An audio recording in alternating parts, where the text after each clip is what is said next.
Launch sequence initiated.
Oh yeah, we're back, baby.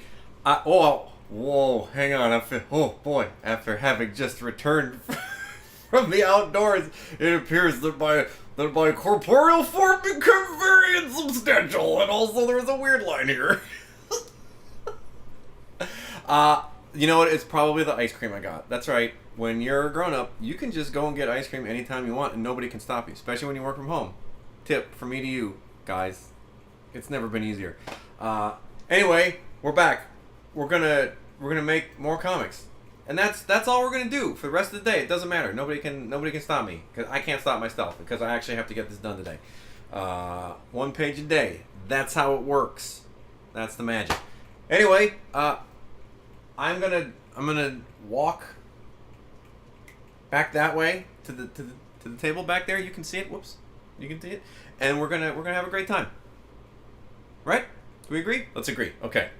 Hang on. I'm gonna walk back over there.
I wasn't muted. I just didn't have the. I turned the audio way down like a doofus. Yeah. Thank you for Thank you for letting me know.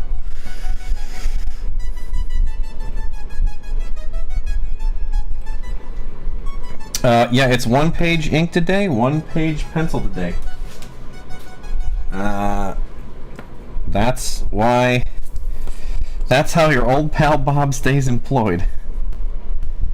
And it's also how he can afford this rock and roll lifestyle. Also, thank you very much for the kind words about the silly intro. It was fun to make, and I enjoyed it. I liked making it. Oh.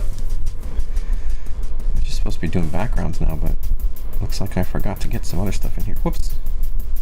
We're making all kinds of mistakes. All kinds of mistakes all over the place. Jeez Louise! How was everyone's lunch? Or was I the only one that had lunch? Am I the only West Coastie here? I might be.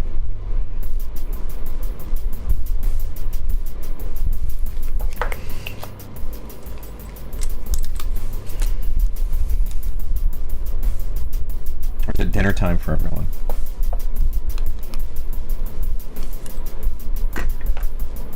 Yeah, well, afford to pay for the expensive headquarters inside a mountain, but also my incredible spaceship where I wait in cryo sleep to do my next drawing. Honestly, it's all a huge waste of money because you'd expect cryo sleep to preserve you, but I look terrible. What did you have for lunch?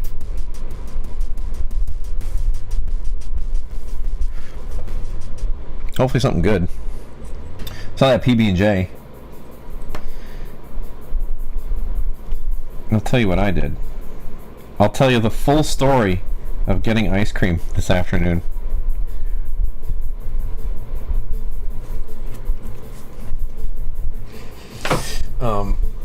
So, as I have often said on the internet, your old pal Bob lives in a beautiful resort community in sunny Southern California. And it is the time of year that all the Canadians come back. And I was a little worried because of, recent international kerfuffles that have come up as a result of certain choices that the American public have made, that maybe the Canadians wouldn't come back. Like, the city that I live in actually had like a whole, "Hey Canadians, we love you," ad campaign. "Please don't leave. We want your tourism money." Which is, it is what it is. And I was pleased to see that the downtown area of my delightful desert community was full of people, which is nice because it's getting on towards tourist season, which we like. But there's a bar downtown. It's like a little Irish pub, and it's called Shamrocks. And as I'm coming back with my ice cream, because I did get ice cream because I'm a grown up, I do what I want. You can't stop me. I come walking down the street, and Shamrocks is like just like an old. You get to be there all day. You get to be there all day and drink. They won't kick you out because they want your booze money. So I'm walking down the street with my ice cream, and I watch this older gentleman come out of the bar, and he's kind of got that walk that toddlers have. It's like a little heavy, it's like a little heavy on the steps, and he's a little out over his skis. And I went, "It is 1:30 in the afternoon, sir. maybe we take it a little easy." But he definitely appeared to be a retiree. He didn't have anywhere to go today, other than Shamrocks, apparently.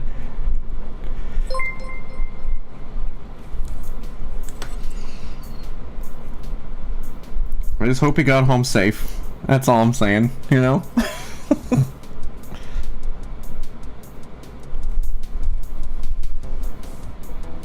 We don't know. I don't keep track of these guys.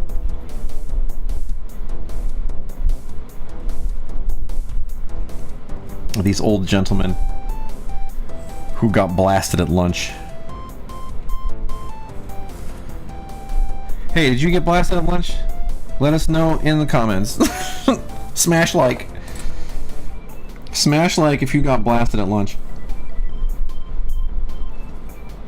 Absolutely obliterated. Full of booze.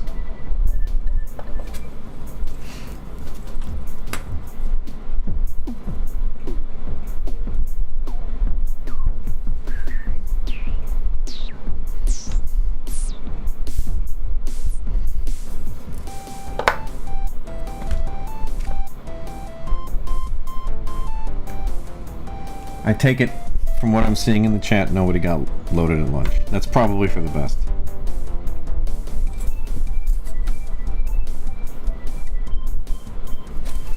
We're just drawing arcade boxes now.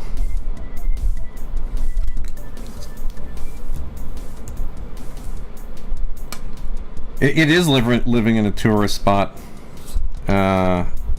I very specifically do, like, when you leave the airport here, like, we have our own dedicated airport, which is great because you know, instead of having to drive to LAX or whatever, you can just coast in to our local airport and be out like security's a breeze. It's amazing. But it literally says, you know, to this area, and then says to resort cities, because this is the kind of place you go to when you just want to be old. Wear sandals. You want to be an old man wearing sandals so that your janky ass ancient toes hang out. This is the city for you. Do you have gross feet? Do you love wearing sandals? Come to the desert. We'll let your freaky flag fly with those gnarly old piggies.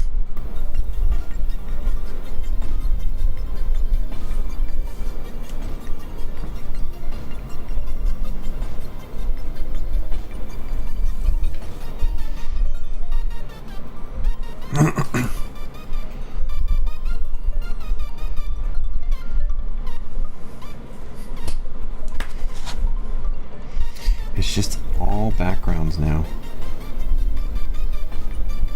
which is the least fun part. We all know that. All artists know that. The backgrounds really do make or break a comic, but they're not fun to do.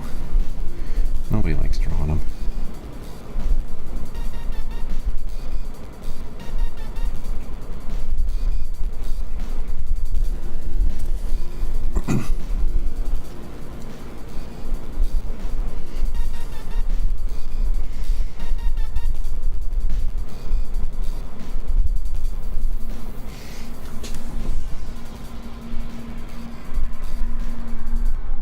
Wait, is the...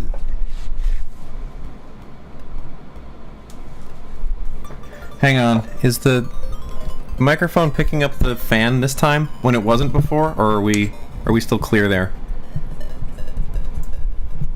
Help me. Chat. Be my ears. I always just wanted to refer to a group of people as chat, and you can do it. Because everybody said they couldn't hear it before. But if you can hear it now, I need to know. So I can either turn it off or change the settings on my microphone so you don't hear it. It looks like it's picking it up.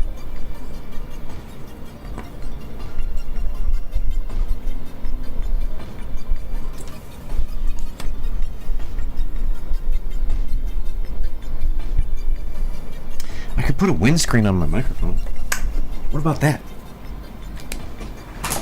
Ugh. I can't put a windscreen on my microphone. It's missing.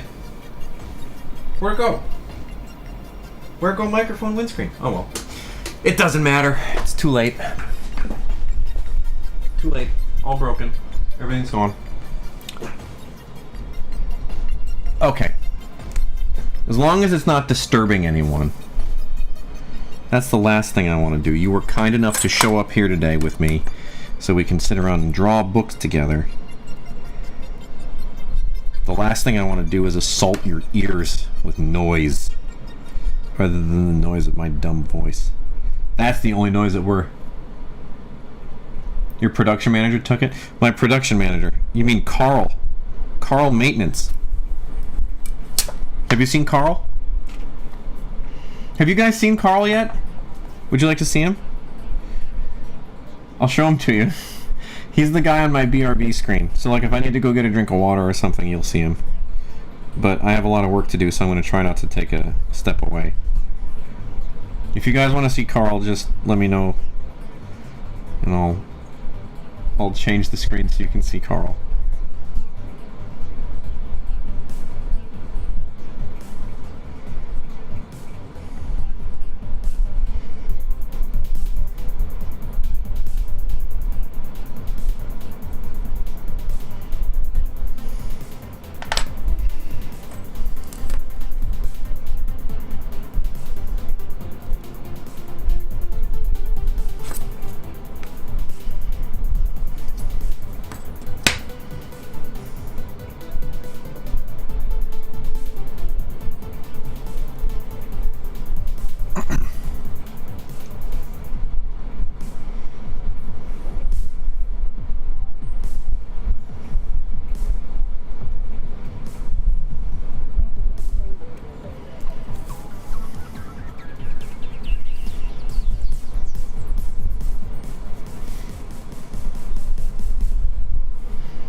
Alright, listen.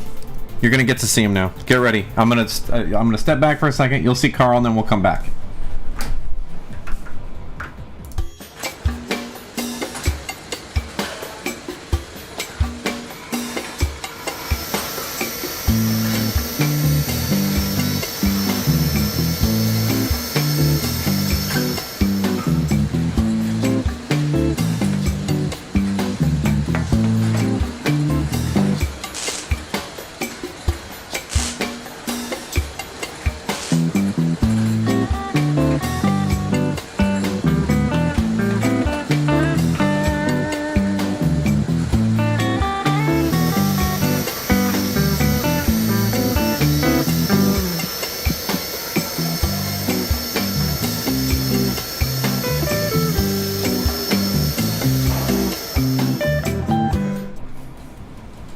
There.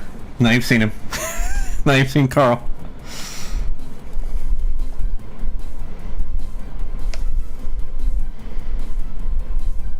Look, what we like to do around here is bring a level of production value that really has no business being on a stream this small and this stupid. You know what I mean? We have a little animated man. A little animated space gremlin that just takes care of stuff around here. He's a good guy. Good old Carl.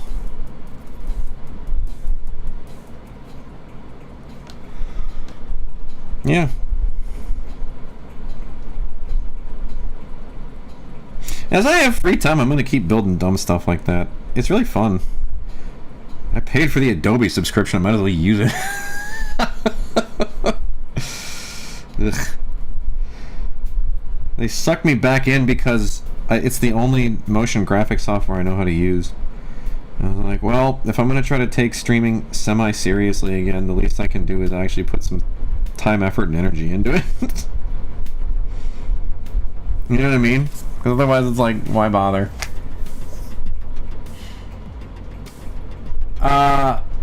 Well, you'll be pleased to know that the only money that was spent was on the Adobe subscription. The rest of it is just crap I had laying around since college.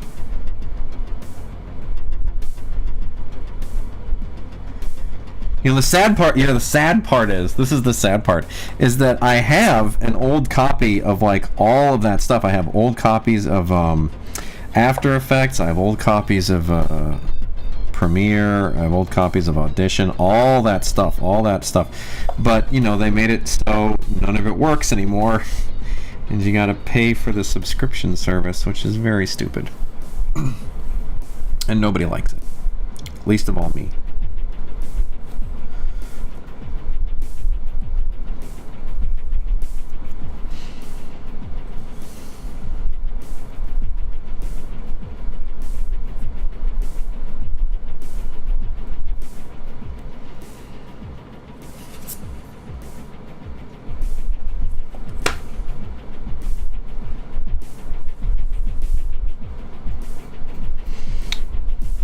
Just getting these backgrounds, baby.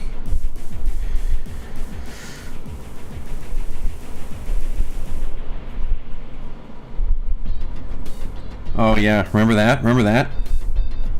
Oh, I give the good people at was it Sleece or whatever? The guys that make Clip Studio.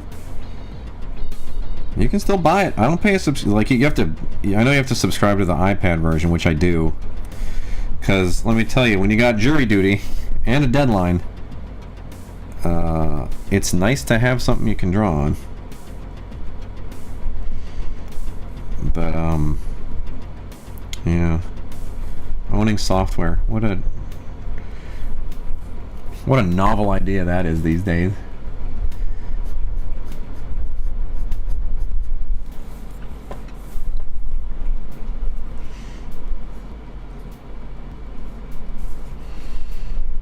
Oh man, this may be a short day today. Oh wait, I forgot I have to draw 1,000 arcade boxes.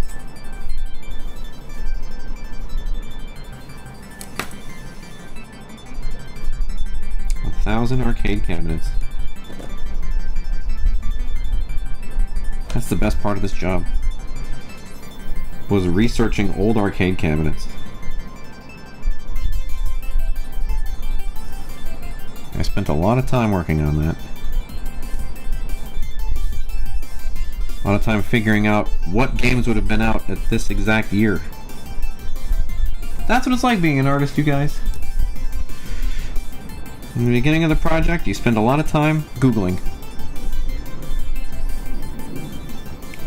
I remember way back when I was working on James Bond, I spent a huge amount of time researching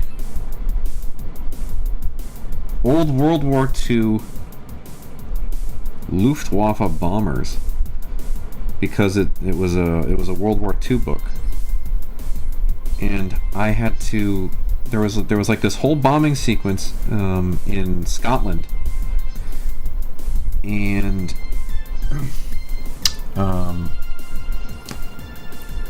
there's a lot of peculiarities about how the old Junkers planes worked and like where the bomber sat and all that stuff. And I actually had to lay on the ground, which I didn't know. But the bomb sighter would literally lay on the ground inside of the fuselage and look through a little scope. And then they would blow up Scotland. So there you go. Once again, if you want to submit a dono or a subscription, you'll be pleased to know that it's a write-off because you've just learned something. Assuming that you have work in World War II history, specifically airplanes. If not, I can't help you. I can't help you. You just gotta pay full price. Actually, I don't think I can accept money on YouTube. Not anymore. I was monetized back in the day when I did Bob's Drawing Challenge. Those were the days.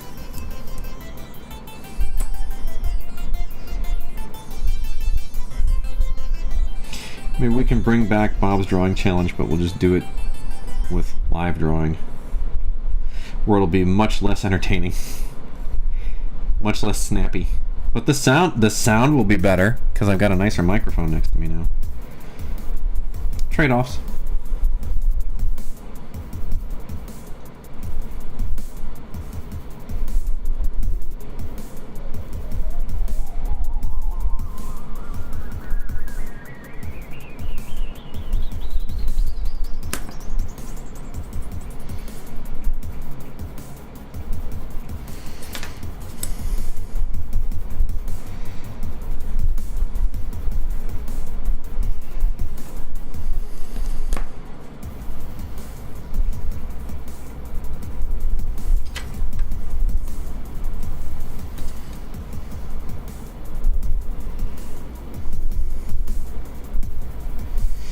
have to assume everyone is working right now, just like I am.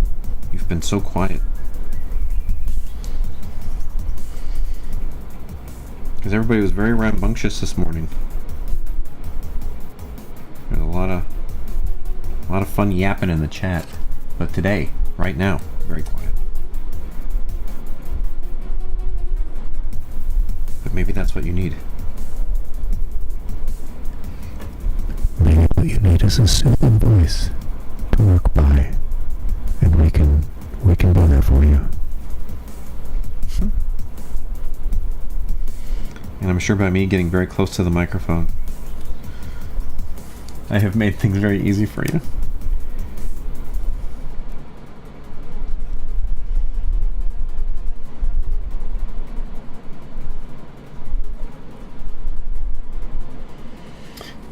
I think you can. I think you've chosen not to, and it hurts. It hurts my heart.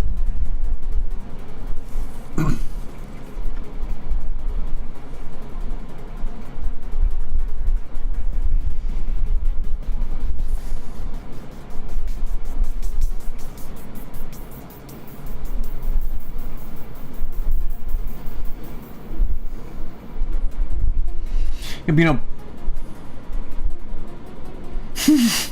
it's like everything I do it for you, as long as it makes you feel bad. That's fine. I get it. Look, understand, I'm doing this streaming thing to entertain myself, but part of that is that you guys need to entertain me. Otherwise, I'm just sitting here doing what I would have been doing anyway. It's like, where's the fun in that?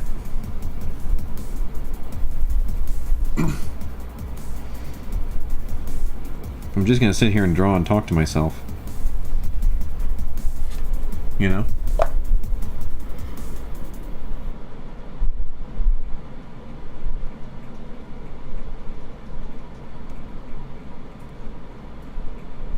True.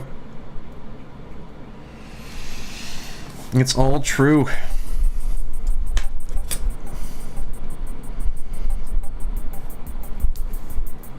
That World War II gear was tough.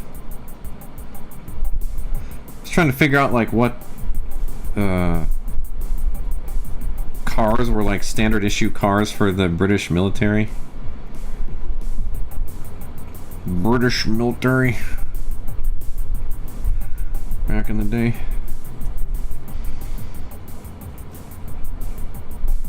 It's not easy.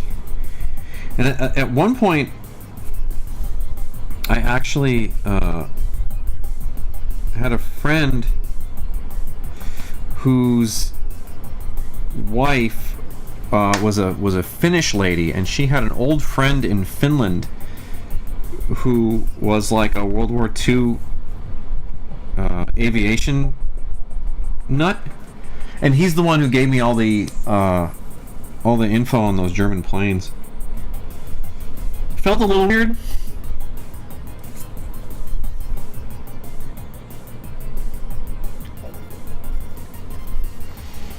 You know, it's never good to talk to somebody. He's like, well, if you're looking for information on the Luftwaffe, boy, am I the guy for you.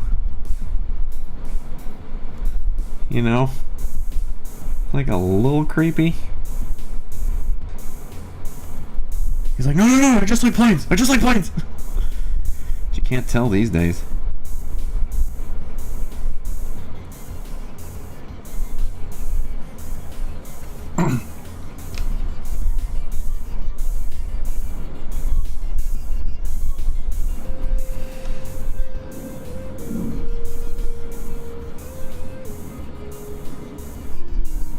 That's pretty cool. We have an air museum here, and they'll actually I think they'll actually they'll take you up in an old Spitfire for a price.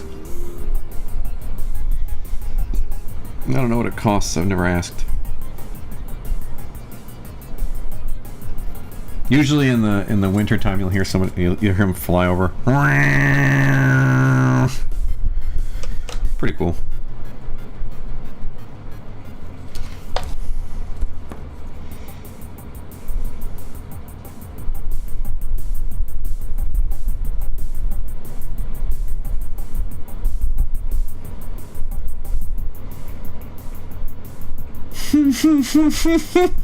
True.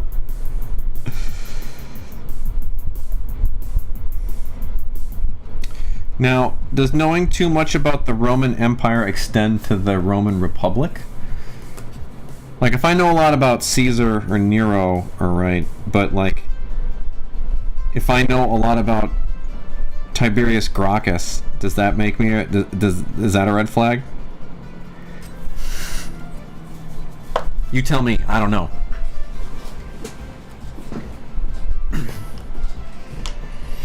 Only operational Lancaster bomber in the world. That's pretty cool.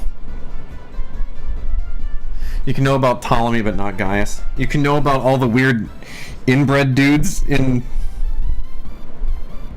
Egypt or whatever.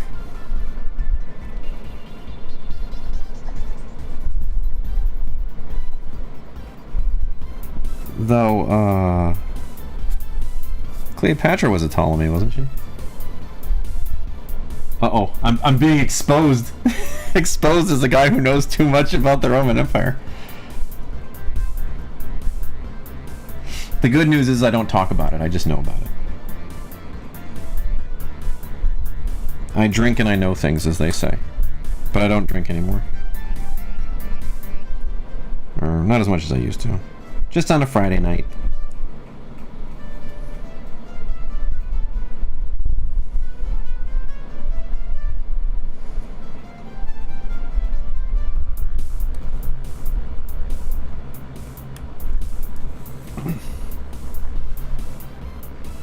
How often do I think about it? Well, apparently men think about it every day, right? Isn't that the... I don't think about it, honestly. I'll say this. I do, on occasion, think about the fall of the Roman Republic. But only in the context of what's happening in America right now. And that's the truth. Because there's a lot of parallels, unfortunately. Looks like a computer printout. You are correct. It is actually a computer printout. I do my layouts and my pencils digitally, just because it's a massive time saver. And then I ink traditionally, if I can.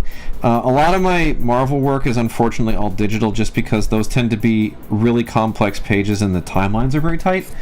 So unfortunately, like, if you're, I get the frequent, very kind requests for pages from people, and I always very sadly have to let them down and go, hey, sorry, time constraints being what they were, there's no original pages from this. It's all digital. But those timelines for those Marvel books are real tight. Especially if you want to, especially if you want to be on like a regular monthly book, like X Factor. I did the full 10 issues, and they never had to get anybody in to fill for me so I could catch up, which I take a great amount of pride in. Right, like we had a nice 10-issue run, and I got to do the whole thing, and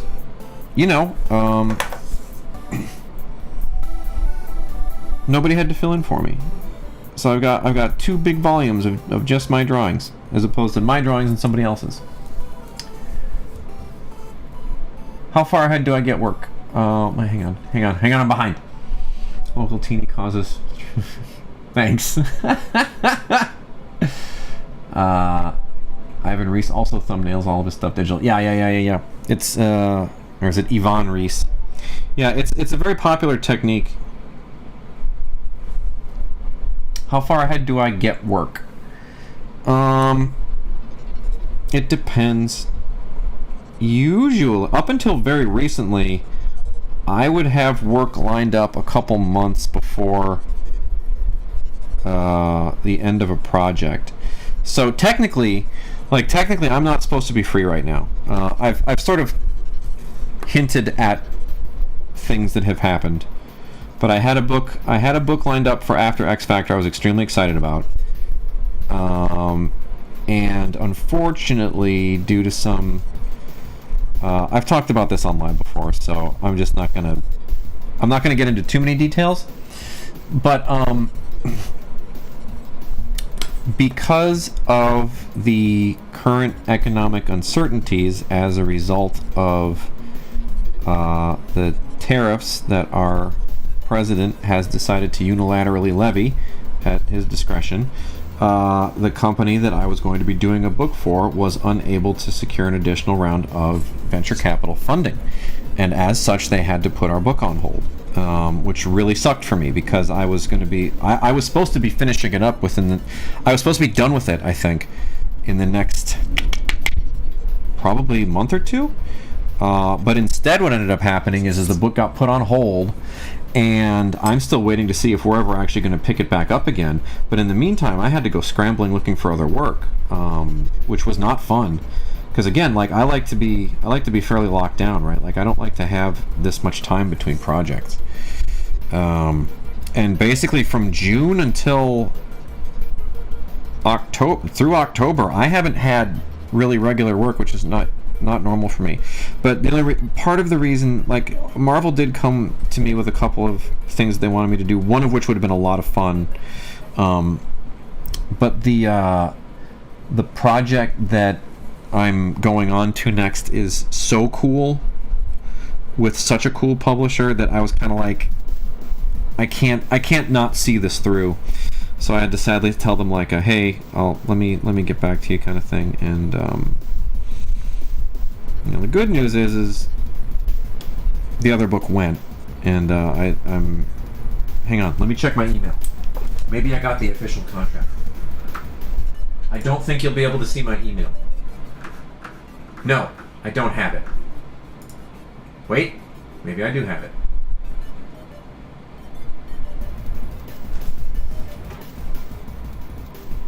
No, I don't have it. Well, I don't know. I'm downloading like 5 messages.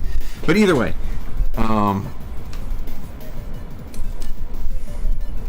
it's all going to get signed in the next couple days, and then we're going to get started on it.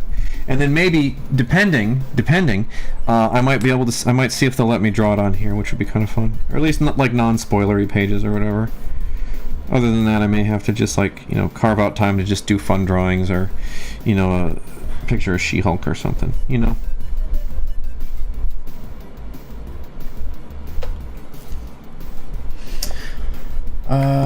And how much runway do you get before X Factor #1? It's usually quite a few months. I actually don't remember.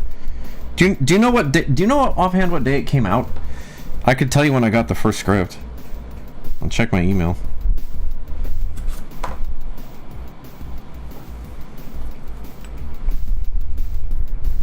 I'll check my email to see when the first Mark Russell script hit my inbox. That's right, your old pal Bob works with Mark Russell because he's very famous. He's a famous guy. August 14th. I think I was working on that in a couple months before that. Here, hang on.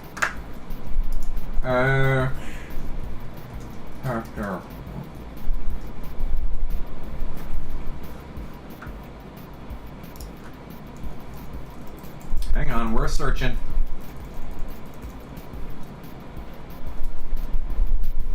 That's 10.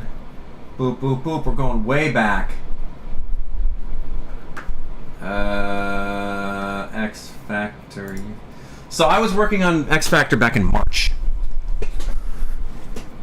So that's how I had quite a long runway on that. So March to August. And then after that, I brought in every issue early.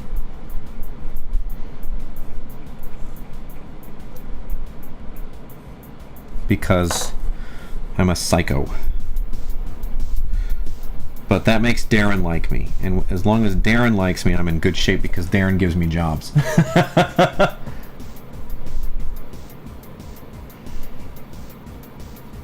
Yeah, it wasn't even. Yeah, that's the thing though. Like, it wasn't even canceled. It was just like, hey, we're still putting out books. We're just not putting out yours because we're not sure.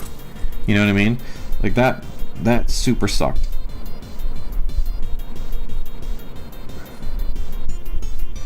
Because the company has continued to put out books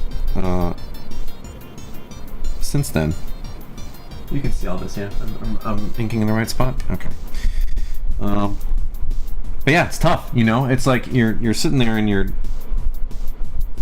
just working away, and then all of a sudden you get, like, I have pages of it over here. I don't know if I don't care. I don't know if it'll ever see the light of day. But, like, where are they? It was a cool book. I don't know where they went. Are they up here? It doesn't matter. Whatever. I do have pages of it around though. I was gonna, like, yeah, I do. Well, it's not. That's the thing. Like, it's technically not canceled. Like, there is a possibility that it comes back depending on if the publisher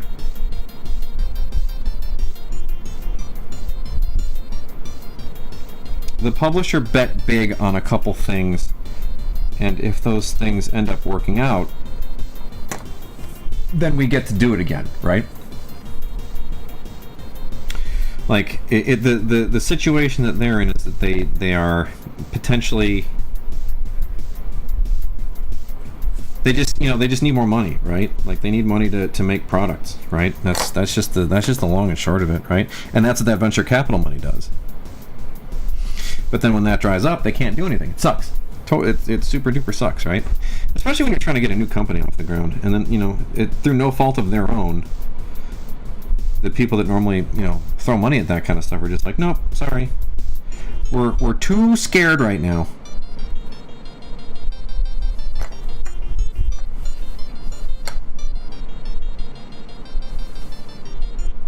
And that's just how it happens sometimes. That's the life of the entrepreneur. It's tough. And there's a reason I got out of corporate, man. That stuff sucks. And being in those businesses being in those offices and those rooms where people are asking about your P&L and stuff, I just, like, my eyes went crossed. I'm like, I don't care, man. We just want to make a cool game. But, you know, they're the people that those bean counter folks need to make sure that the thing is actually going to make money. So, and if it doesn't, we all lose our jobs.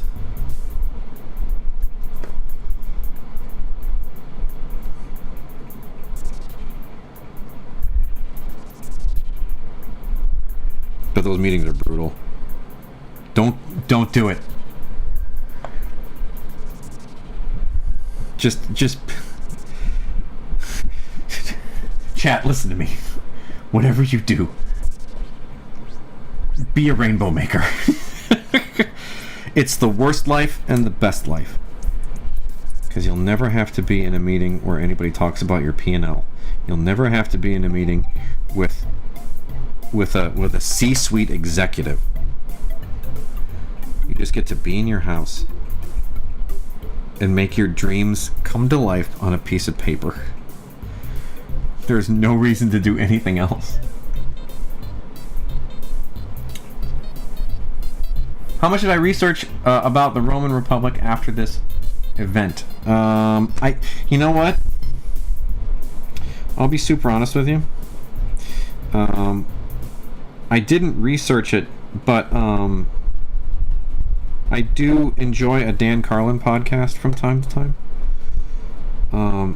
My understanding from a historical perspective is he's a little squishy, because he likes a good narrative.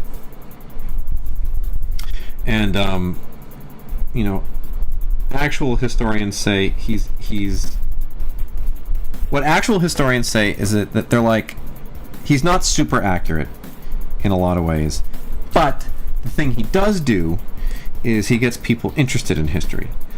and that in and of itself is a good thing, because it's like after you find his podcast, maybe you find this other podcast and this other guy who actually does do very accurate historical whatnots, and then you can see where he's kind of embellishing versus where he's leaving out certain things in order to fit an interesting narrative or what have you.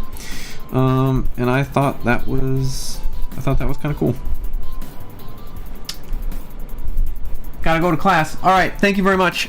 I love that you're here. I love that you stopped by. You're a real pal. Have a great time. Have a great class. I love you. Bye bye. I give you kisses as you leave. I kiss you.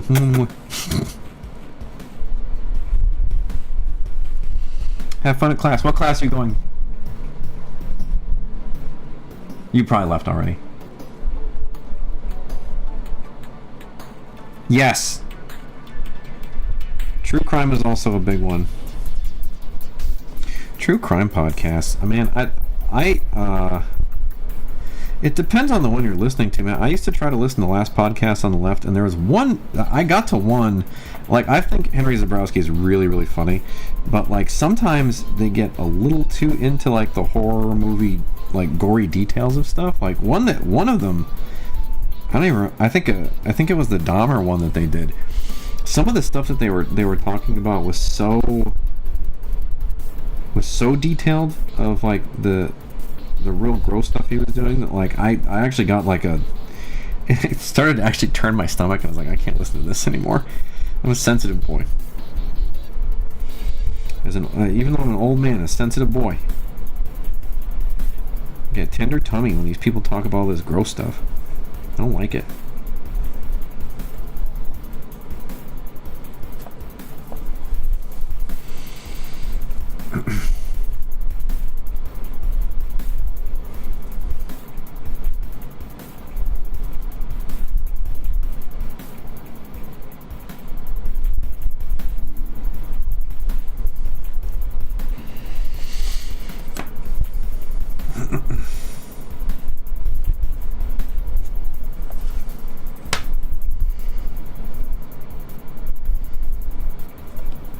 And that's why I don't research gross stuff.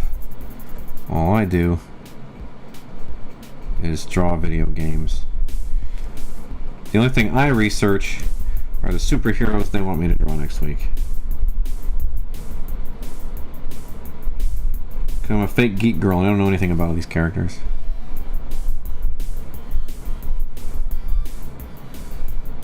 My good friend Dave Baker called me a fake geek girl once.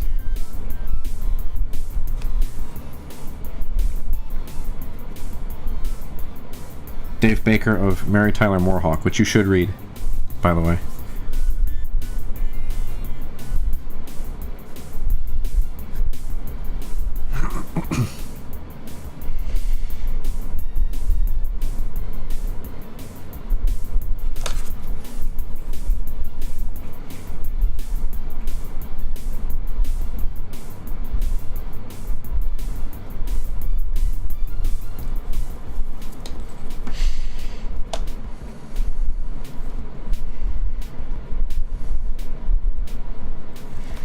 Oh, tangent. We gotta fix that.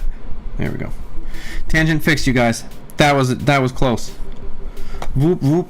We're gonna need a tangent alert on our Stream Deck when we finally buy one. When I get enough subs. Stream Deck at 1 million subs. Tell your friends.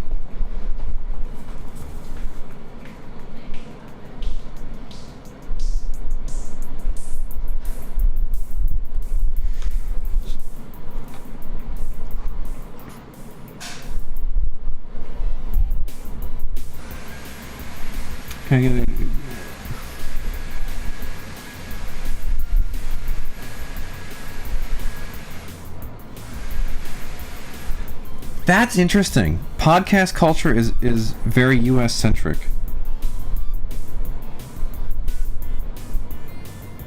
Cause you live in Brazil, right? Like, are you guys like, why do all these Americans listen to these idiots? Like, do we just seem like morons to you? Like, it's just like these people are just loading their heads with garbage, from the Apple Podcast Network. Like, do we just seem like aliens? We have to. We're so dumb.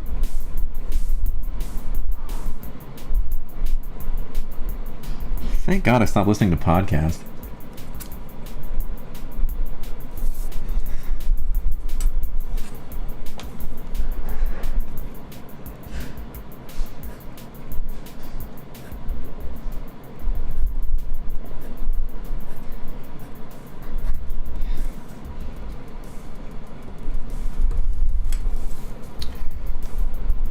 I hadn't even thought about how podcast culture was so America focused.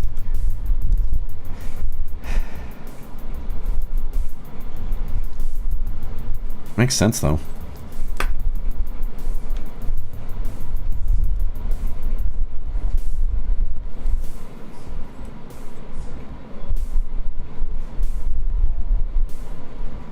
Oh, okay, got it.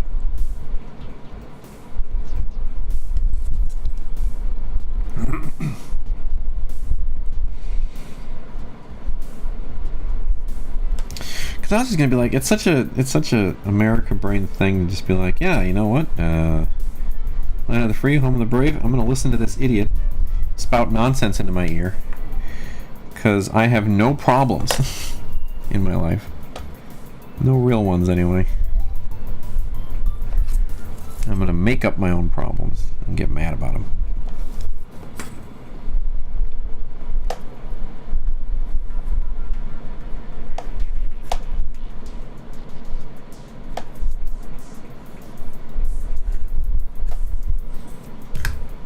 Oops, sorry.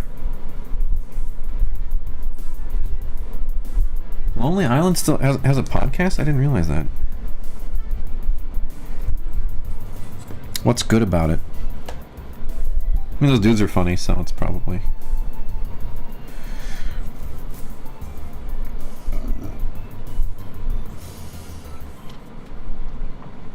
I mean, I say this as somebody who used to have a podcast, so don't listen to me. I'm a hypocrite. Oh. I received a Discord.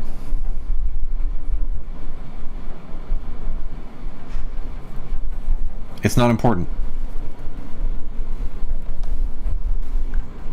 It was a Discord message that didn't matter.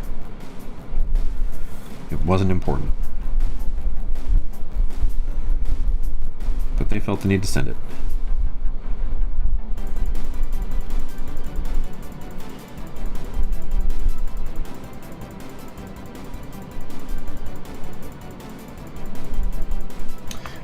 Third gen podcast is a radio talk style Bones like Talk music break. That's interesting.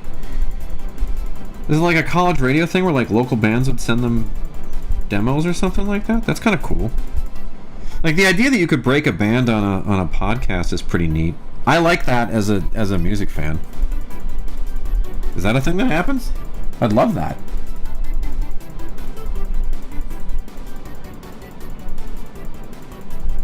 Oh, yeah. Okay, that makes sense. Yeah, anytime you get to hear friends yap, it's a good time. Yeah, funny friends yapping is always a good show. I'd like to think that's what our old podcast was, but I don't think we were. I don't have a sense of how many people actually listened to us. I know that I had those podcast tracking things. But, like, I don't know how accurate they were. I think, like, 200 people listened to us, so it didn't really matter. You know, we're like the McElroy brothers or anything like that. I do love a McElroy brother. Those dudes are fun.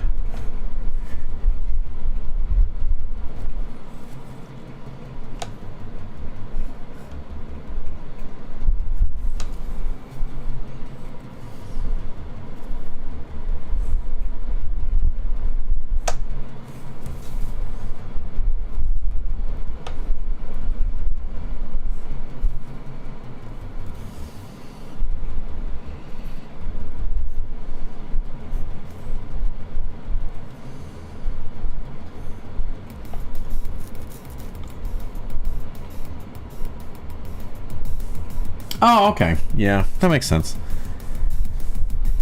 I feel like there could be a cottage industry there, though, right? Like if you're like, hey, I've got this cool podcast and we talk about music. If you're a local band, if we like you, we'll play, and then you can become like a tastemaker. You know?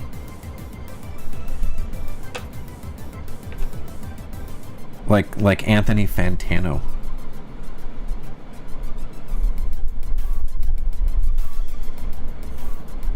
What do we think about Anthony Fantano? Do we like his music taste? I think he was a little hard on the most recent Wet Leg album. I actually thought it was really good. It's better than a 6.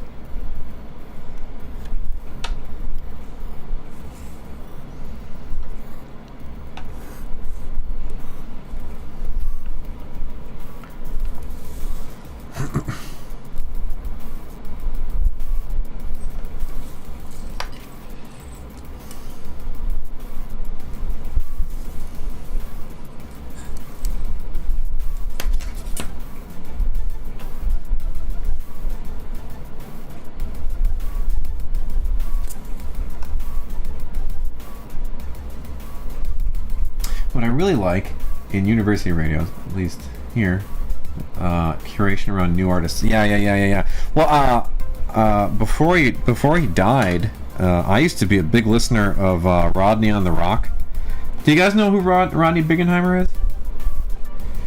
Rodney Bingenheimer is like a ancient. Well, he unfortunately passed, but he was like a incredible old guy. You'd know because he had this goofy hair and he had terrible radio presence. Like there was always too much like clicking and dry mouth noises, and he had this really goofy high voice. He's like, "All right, this one's the Buzzcocks," right? Like he's this really goofy old dude.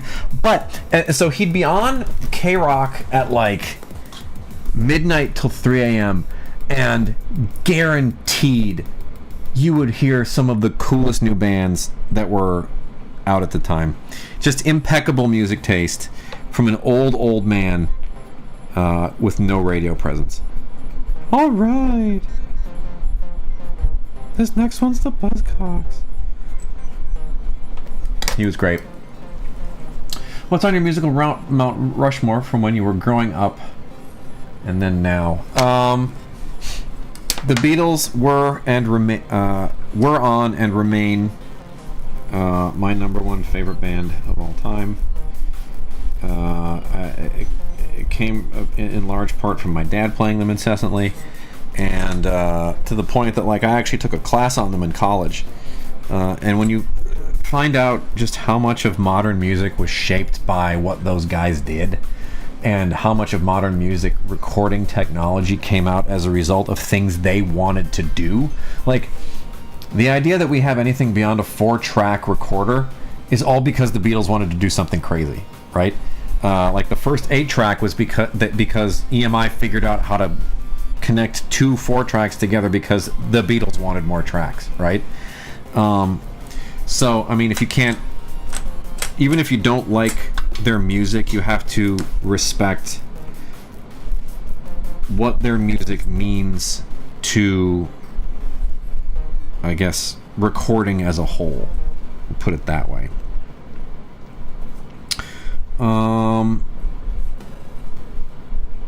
I'd say when I was a kid, Nirvana was a big one. I was like a big grunge and alternative head kid growing up. Oh yeah, just Google Rodney Bingenheimer and take a look. He's a crazy old dude. Once again, unfortunately passed. But yeah, Nirvana was a big one. Like I had all their albums and all their weird B-sides and all their weird like collections and all that stuff that didn't, make the grade and all that stuff. But like I've gotten way more into like super heavy music these days, because like now on there, if I don't talk about Clutch being one of the best one of the best bands of all time, I'm crazy. Like Clutch is amazing. I'm a huge Every Time I Die fan.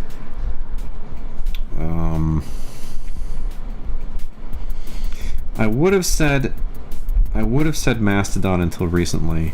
Their last couple records were not great. I think they kind of topped out at Crack the Sky. That Crack the Sky is a masterpiece. Crack the Sky is one of the best progressive metal albums, if not the best progressive metal album ever written. And I don't think that's a controversial statement. And if you think it's a controversial statement, you just don't know anything. You don't know anything about music. Who else is in my... I don't even know who's in my iTunes anymore. Jeez.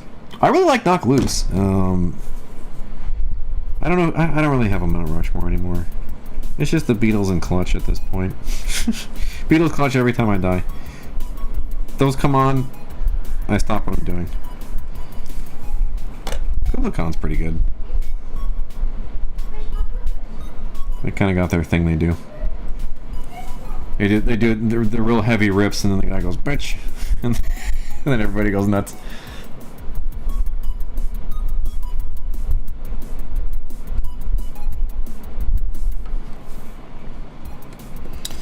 Who else? Let me just look at my phone. As long as I'm here. Who's in my artist pool here? AC/DC, pretty good. American Sharks are fun, but I wouldn't call them one of my Baroness. No, like there's a group out of the Inland Empire here in Southern California called Big Ass Truck. And I like them quite a bit. They're just like these dirtbag kids screaming all over the place. They're really fun. Who else we got here? Oh, the Bronx is a huge one for me. They're the group that got me real into hardcore, actually.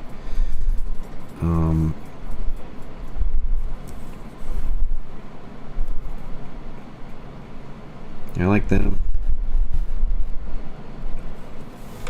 Anti-Flag, Dead Kennedys, I love those guys. Bad Brains. But then I also have a weird soft spot for a lot of electronic music. Like, I'm a big breakbeat fan, so like I love Square Pusher. All kinds of other weird stuff. I don't know.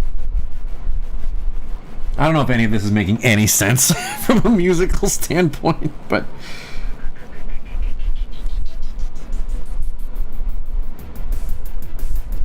I gotta draw another kid back here.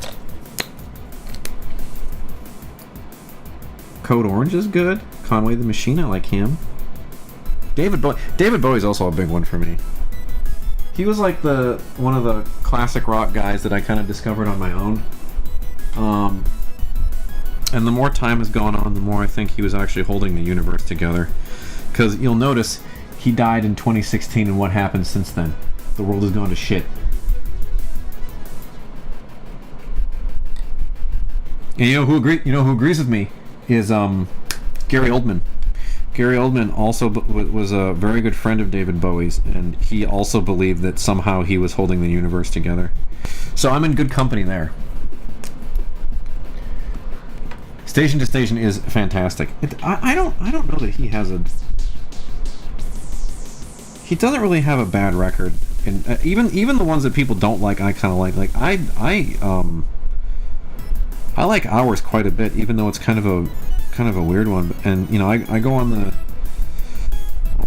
you know, I search around on the internet, and they're like, Hours is so bland, it's terrible. I'm like, it's not really though. Like, there's a couple of real good ones on there. It was also like a record that I found in college that for some reason just spoke to me in a way that I couldn't really tell you why. I'd have to listen to it again and like really dig into it, but there's something about that one. And again, it's not a popular record. Like, nobody likes it but me, it seems like.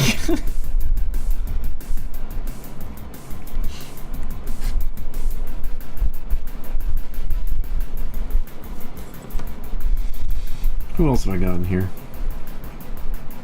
Death Grips, Despot. Oh, the Distillers. The Distillers are great. I was sad when Brody stopped doing that. Started doing all that, like that Spinneret stuff. That stuff's not as good. And I'll say this too. I know that everybody loves Coral Fang. Coral Fang is not a great record. The first two are amazing. The first two Distillers records are unstoppable. Employed to Serve is good. I like that Eka Vandal girl. She's cool. There's a weird band out of LA called there's two weird bands out of LA. One's like this all girl like doom metal band called Fey Tooth that I like a lot, and then there's a band that's like all synthesizers. The name is Fart Barf. I love Fart Barf. I'm also a big Flaming Lips fan. Yeah, I like them. Gojira's great. High on Fire, love them. The Hives, High Tension, Hum is a really good one. Hum was one of those 90s bands that I don't think actually got their due, and then they put out a record 3 years ago, maybe? What was the name of this album? No, it was 2020. They put out a record called Inlet, and it is so good. It is so good. If you're into like slightly heavier 90s style alternative stuff, that record, Hum, Inlet, it's so good. Cloakroom is also a good band. I don't know, there's a ton of stuff.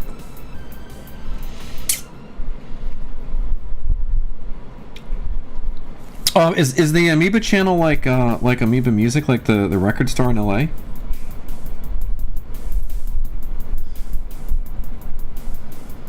Because I used to shop there a lot. I stuck my ass in James Spader's face at Amoeba Music once. You guys want to hear this story? How many people are here? We've got as many as 4 people here who can hear my James Spader story. I was walking down the aisles at Amoeba Music, at their big flagship store, and I was looking at one of the end caps, right?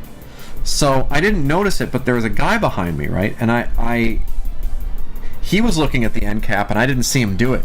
So I looked over, and I bent way over to look at the stuff on the bottom. And my girlfriend, now wife at the time, Melissa, like, tapped me on the shoulder. She's like, "Hey," and I look back, and there's James Spader. And I'm just like looking over my ass at it. I'm like, "Oh my god, I'm so sorry." And in the most James Spader voice you've ever heard, he goes, "Oh, it's no problem," and he walks away. Like, so I'm glad my ass was not a problem for James Spader. Oh man. There you go, kids. And now, the people that didn't show up for the stream don't get to hear that one.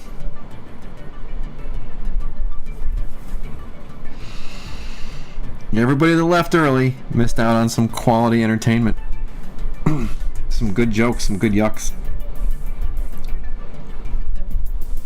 Yeah, happy ending. I wonder if James ever thinks about my ass.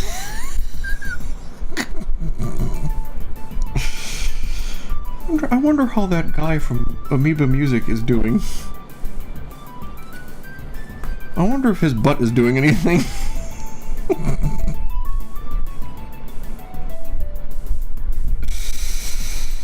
Oh boy.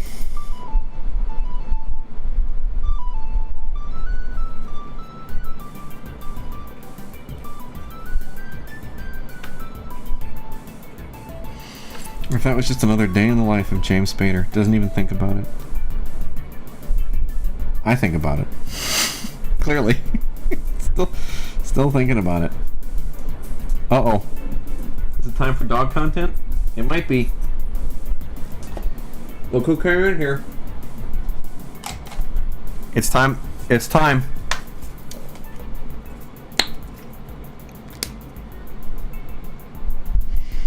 It's time. The dog is here. Hello, sir. He looks like a little baby. Winston time. Here we go. Come on, big guy. Here we go, big guy. I know you don't love it. But you're my special boy. And everybody has to look at you. Oh, there's my special baby. Here's Winston, everyone. How you doing, big guy? You having a good day? Okay. I can see you're not enjoying yourself. I'll put you down. I'm gonna give you another candy. Here, I'll give you another piece of jerky because you were good. How about that? Okay, Winston, sit. Boy, Winston, down. Good boy. Good boy. Yes. Here's some jerky. Yum, yum, yum, yum, yum.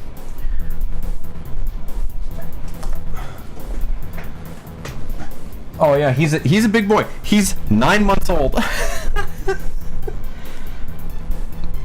9-month-old giant baby. You will occasionally hear him down the hallway barking at himself in the mirror.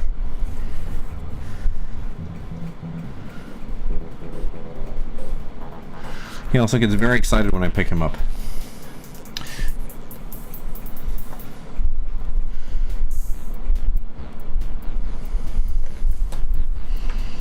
And those of you who have been on the stream before know what that means. Overstimulated, they say.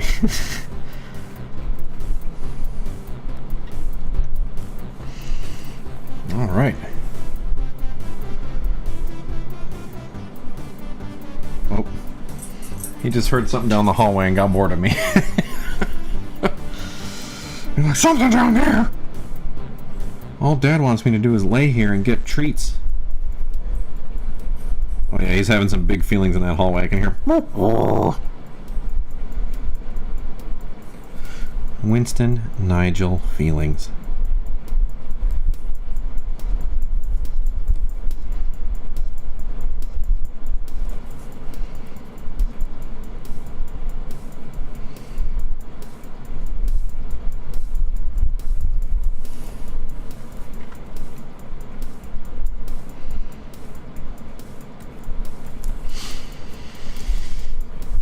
Okay.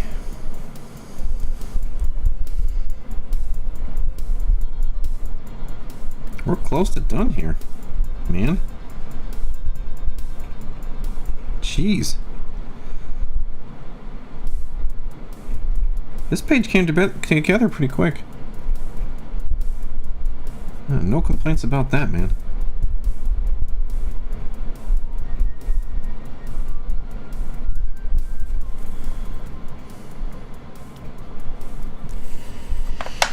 All right, time to spot some blacks and we're done. Easy, easy. You know what? Making comics is easy. You just gotta get good at it, as I like to say. Now we use Dr. P.H. Martin's Black Star India ink for our spotted blacks. As we know, we never wash the sauce tin. We just let it build up so that black gets thick.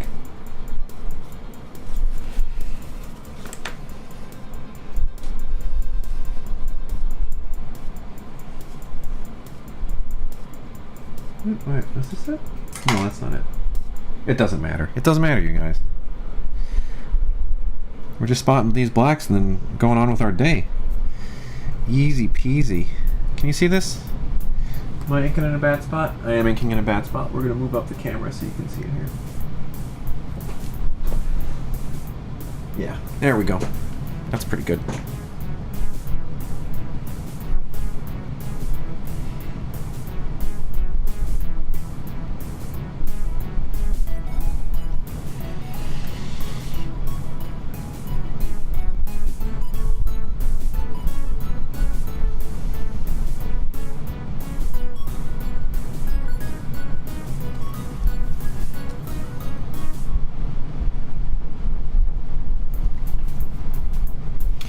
Don't forget the little spots. You're gonna forget them. You're gonna be drawing, and then you're gonna take it into the computer, and you're gonna look at it, and you're gonna go, you forgot a spot. But not this time. Not this time, brain. I beat you.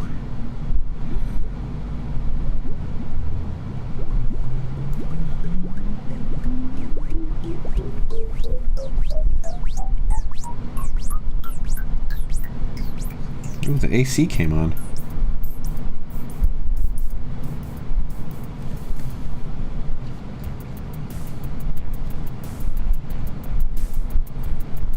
been a hot day.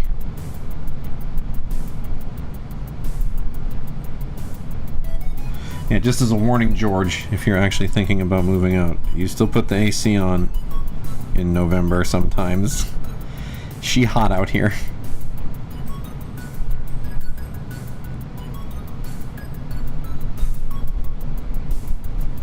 And I love it out here, but you don't understand heat until you've been here in the summer. Come visit in the summer first, before you decide that this is the place for you. Oh, okay. Fair enough.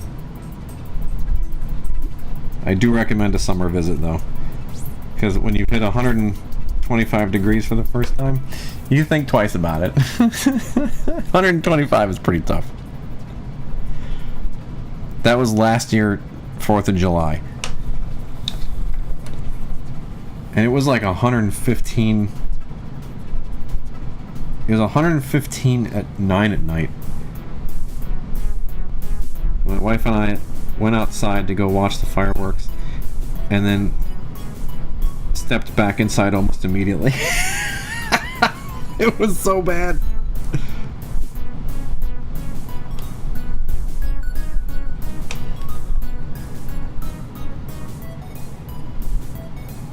Sidebar podcast. All right.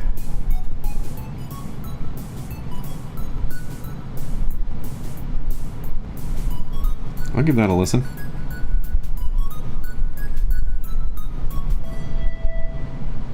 Oh, guys, I may need to turn the... I'm getting a call from Sacramento. I'm going to need to turn the volume down, so you may not hear me for a second.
Thank you for your patience, viewers.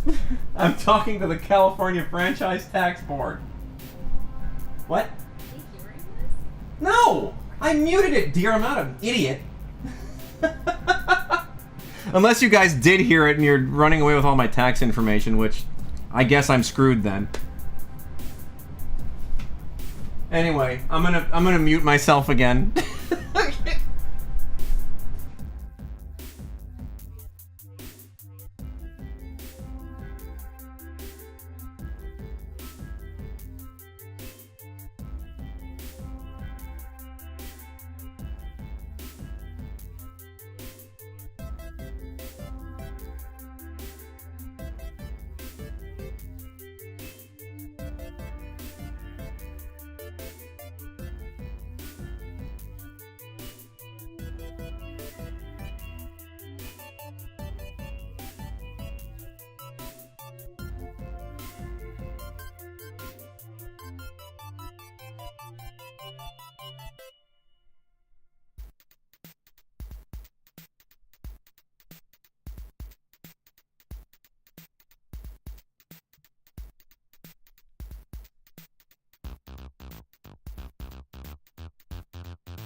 I've got that classic on hold music now. It's that do do do do do do do do.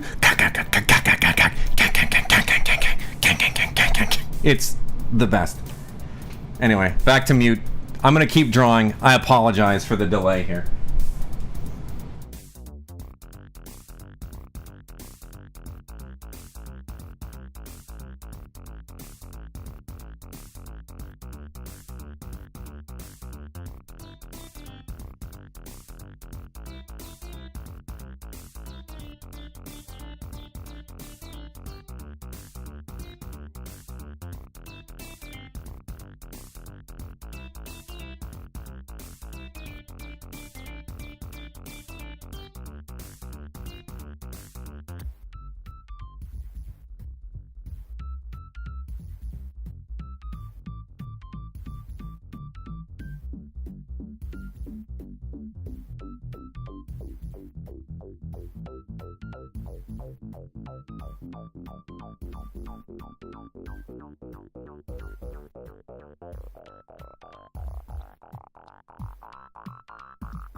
little bit of seeing the cold. My assumption is you're seeing the Coldwater Canyon address.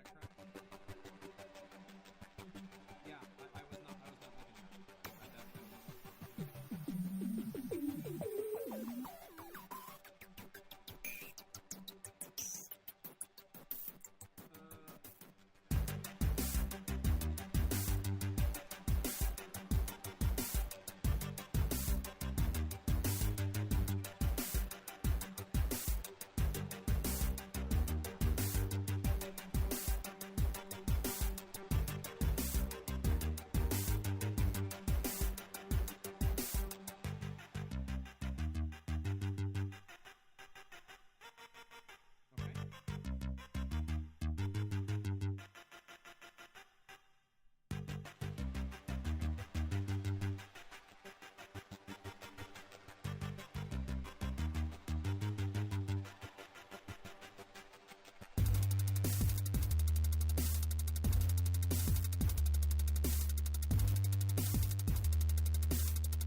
We're back.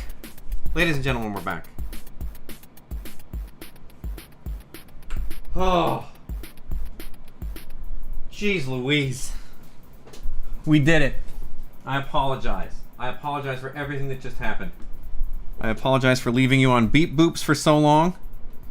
But once a year, and I anticipate I'm going to be getting another one next year. Once a year, I get a letter in the mail from the California Franchise Tax Board, and they say, "Hey Bob, you owe us money," and I say, "No, I don't." And then I have to go through this whole rigmarole. Oh yeah, I'm a businessman. I do business, man. So here's what happened. I think I explained it. I'll explain it again for anybody who wasn't here. I moved to Minnesota a couple years ago, and I updated all of my information with everybody I thought I needed to. But for some reason, the good people at Disney/Marvel did not like. I updated my address with the people I thought I needed to, but there is a completely separate like accounting portal that independent contractors have to update themselves that I did not know about. So they kept sending my tax documents to my old address in Sherman Oaks when I lived there. And so every year, California goes, "Hey, you were living in California this year. We can tell because your tax documents were sent to that house in Sherman, to that apartment in Sherman Oaks. You owe us money." And I go, "I didn't live there at the time. They just sent the documents to the wrong address. Leave me alone." And they're like, "We can do that, but you have to fax us all this stuff." You have to prove it to us. Prove it, Mr. Quinn.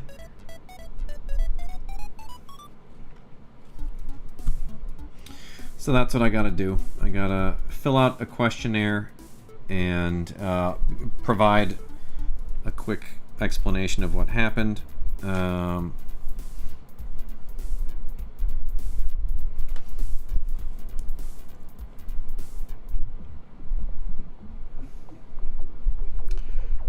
And then, so I already had to go through the pain of requesting separate tax documents sent to me from Disney because they were sending them to the wrong address. I now have to deal with the California Franchise Tax Board asking me, "Where's our money?" And then I say, "It's not your money. It's Tim Walz's money. And I already gave it to him." Actually, which is kind of fun, we when we lived in Minnesota, we actually lived like 4 blocks from the governor's mansion. We used to walk by the residence of Tim Walz on the nightly. It's a really cute street. It's called Summit.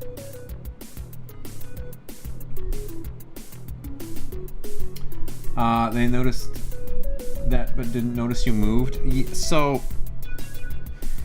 all the Franchise Tax Board knows is where Disney sends the documents to, right? Like Disney files with them and then files with me, and Disney goes, "Tax documents sent to this address," because that's where he lives.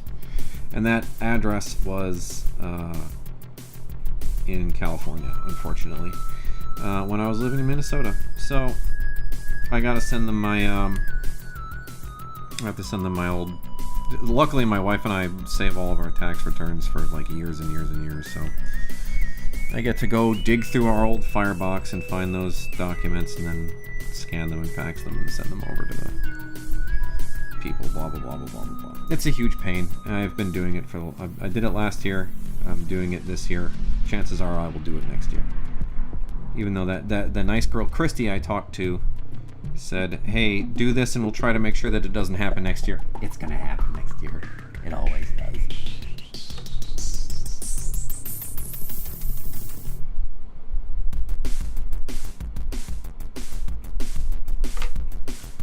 Boys and girls, we are almost complete.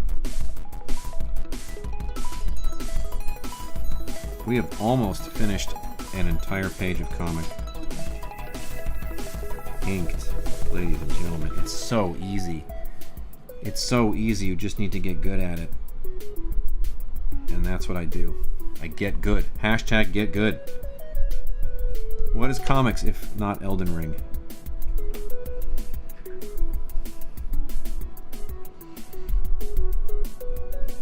Because it is punishing and cruel. Actually, no, comics is a lot of fun.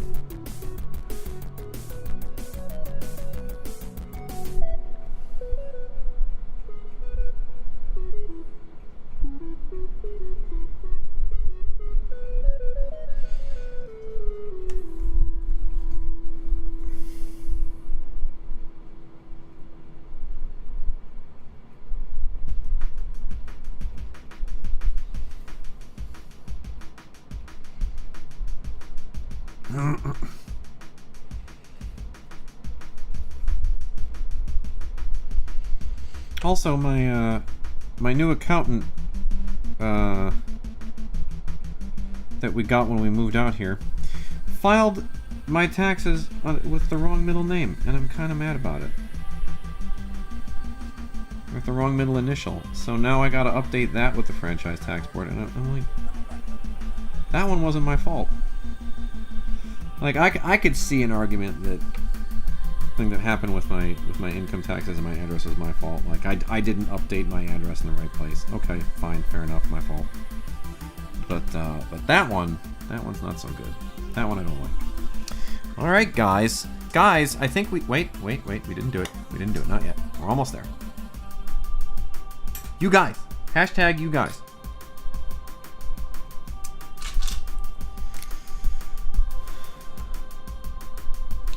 Gotta finish this part right here. Move that down. Put this right here. And then... where was the other one? I saw another spot. Oh, here it is.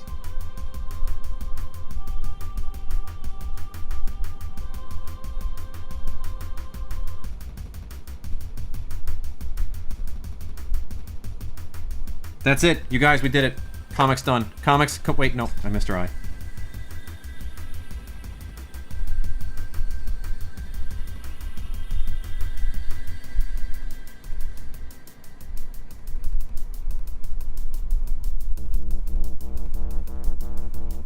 There. No. Actually, comics done. Actually, comics done.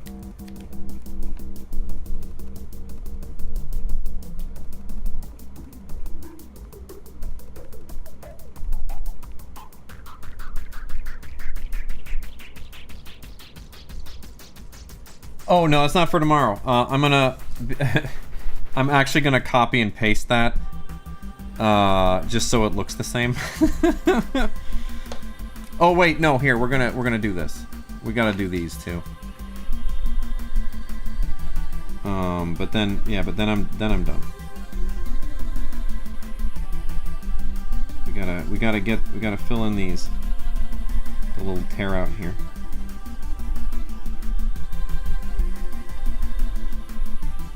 I'm gonna do a little bit of digital.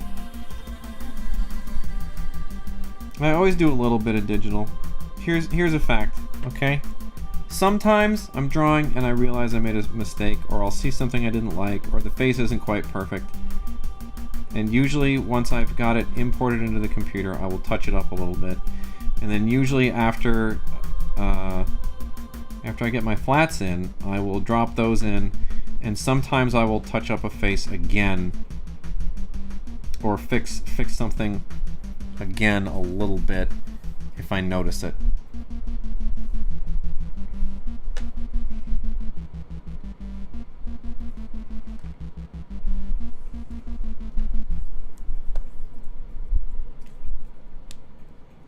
Yeah. Oh, wow is right. See the sausage get made. Ladies and gentlemen, you too can do comics. I've just showed you how easy it is. You just sit around here all day and you yap in front of a screen. And that's it. That's all you got to do. So there you go. There you go, guys. Hey, is there anything before I leave for the evening, before I depart Al Gore's internet? Is there anything I can do for you? Are there any questions I can answer? You're on page 11 right now. Thanks, buddy. Oh yeah, George. That's if you see him there in the chat, Alretraro. I never pronounce it right. That's my flatter. So he's the guy that makes sure that I can color these things efficiently. So he's also part of the team.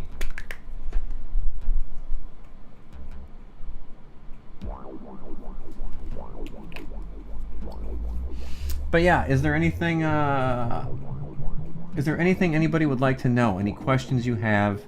Anything at all before I depart today? Before I head off into the wild blue yonder. I'm watching chat. I'm watching it right now.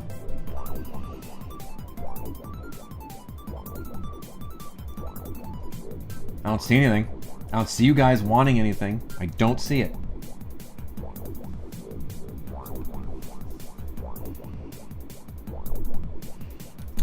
Favorite thing about the missus, she makes me laugh very hard consistently. She's hilarious. I love her very much, and she's very cute. I kiss her face.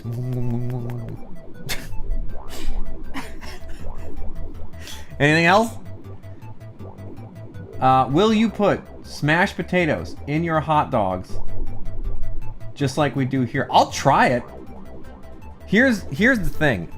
I love hot dogs and I love mashed potatoes, so this sounds like heaven on a bun. And if you want, I'll stream it one day. Anything else? All right. Well, I'm gonna go. Hang on, I gotta go take a step out into the chamber. Woo! What a day. What a day, you guys. Holy smokes. That was a lot of work. But we got it done, which is great. It's great when the work gets done. Wow, there's a shaft of light here from the great beyond, and I will diminish it. Doesn't matter. Who cares? Hey, you guys, thank you so much for stopping by. Thank you for sticking around. Thank you for watching me draw a comic book. Draw a comic book. Over there at the table that is very clearly the one that I've been drawing at. Thank you as I harness the powers of the crystals of remembrance and I bring to you these beautiful images. So anyway, I'm gonna leave now. I'm gonna put that in the computer. I'm gonna lay out and draw in pencil tomorrow's page, and then we'll do it all again tomorrow. Why not? It seems like a fun thing to do. So that's what I'm gonna do. So until next time, stay cool, be rad to each other, and I'm gonna head out. So peace.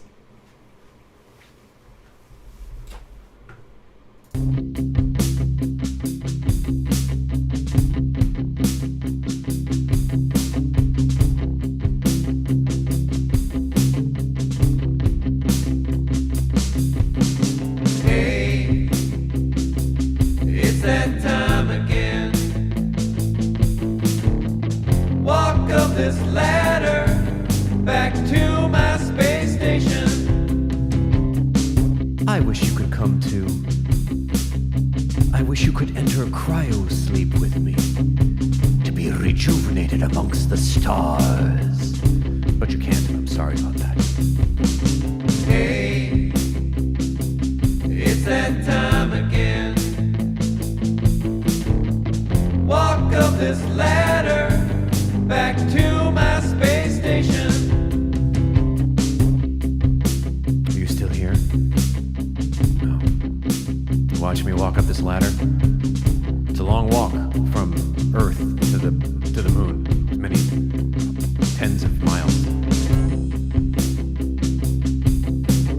10 miles to the moon. Shorter than you think. It's a very small moon. I'm going to a space station though. I screwed up. That's okay. We're gonna get on my case about it? That's fine. You can do that if you want.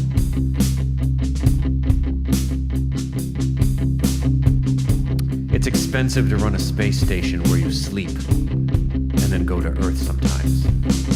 Hey, it's that time again. Walk up this ladder back to my space station. Have you ever gotten on a Stairmaster? It's like that, but into space where there's no oxygen. It's very difficult. You should try it sometime. Hey, it's that time again.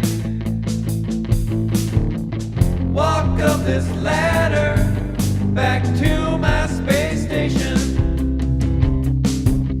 Miss you guys.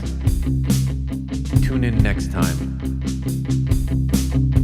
I'm looking forward to seeing you and drawing for you in the future.